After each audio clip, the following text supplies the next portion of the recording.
And let me tell you, to the men out here listening, we talk about Bill. One of the worst mistakes Bill Cosby don't understand about survival.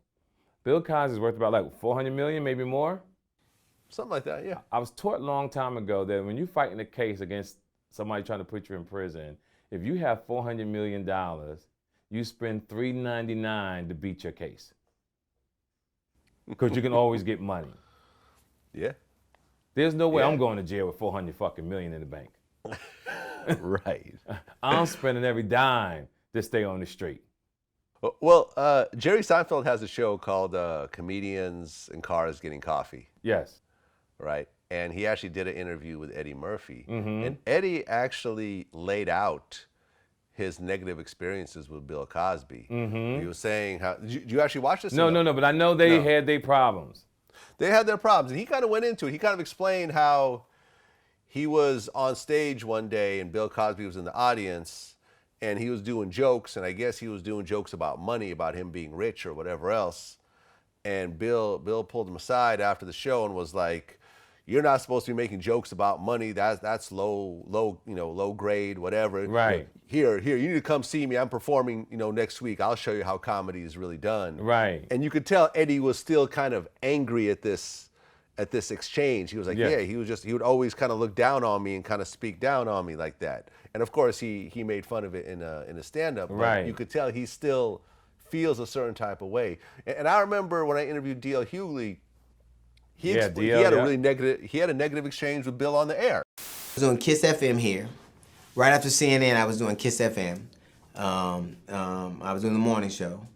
Bill Cosby had called in to promote a gig I think he was having in Connecticut or Pennsylvania. And I was like, Bill don't like me, and I don't particularly care for him. So I'm not gonna, I'll let you guys do the interview. It was for pre-tape. And so a girl named Jackie Reed and a cat named Steve Wilson, who were my co-hosts, started interviewing me, but he was such a dick. For 5 minutes he's been such a dick. I was like, "Mr. Cosby, what is it you like for us to know?" He said, "Who is this?" I said, "This is D.L. Hughley." D.L. Hughley, you say nigger, and I don't like your comedy. And he went in, and I was like, with all due respect, Mr. Cosby, I say nigger, but no co-ed has ever woke up drug with her drawers on backwards. Mm-hmm. Where Bill just had a problem with comedians who use the N-word. Yes. He had problem with, I remember I interviewed, was it Tamala Jones? Hold on. Yeah, I interviewed Tamala Jones, and she did the movie Booty Call, and she explained how Bill Cosby just totally trashed her and the rest of the cast, saying, "Oh, this is a disgusting movie. Black people aren't just body parts," and so forth. Right. He thought that we focused on advertising sex, and he missed it. We were talking about safe sex, and it was during the movement of when our people our age were talking about sex. TLC had the condoms over the eye. Right. So it was like, you can't stop people from doing what they're going to do, but you can advise them on how to be careful while they're doing it. He didn't get it. What did he say exactly?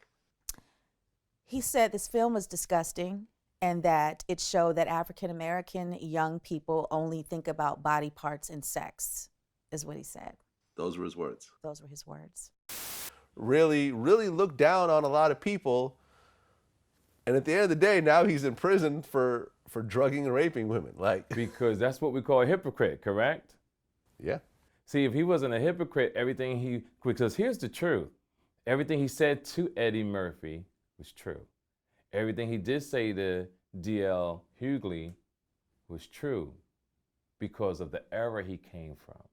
Him and even Richard Pryor even had problems because Bill thought his comedy was superior because he thought that was the right side to be on. Not understanding that comedy, what makes comedy so great is that there's so many different comedians for everybody.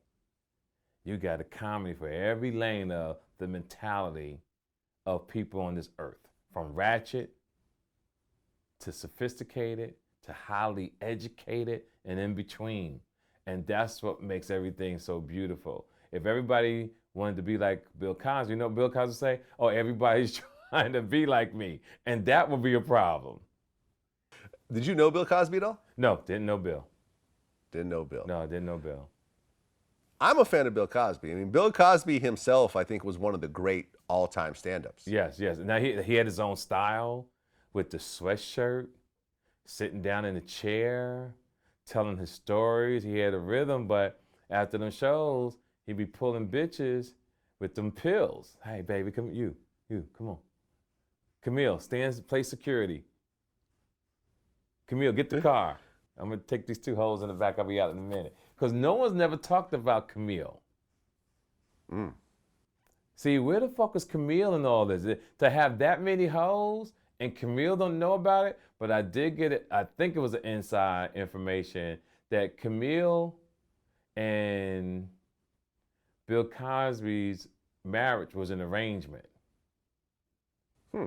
She did her thing, he did her thing, and apparently she was supposed to be dating some man in Chicago. And whenever Bill needed her for appearances, she would show. Remember when he went to court, she only came one time. Do you remember that? Yeah, I do. One time. Now, if this is your wife and how y'all rolling together, bam. You don't really know how it is. Yeah. So we just wish him well. Hopefully he'll get out, because who would have ever think that OJ would be playing golf?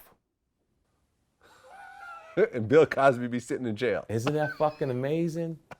Think about it. When you think of OJ with half of the city of Los Angeles chasing this man down the 405 freeway. He had a gun to his head. He could have killed himself. Bill Cosby, OJ Simpson, after all he's gone through, is somewhere right now on Twitter or YouTube or Instagram playing golf. Yeah.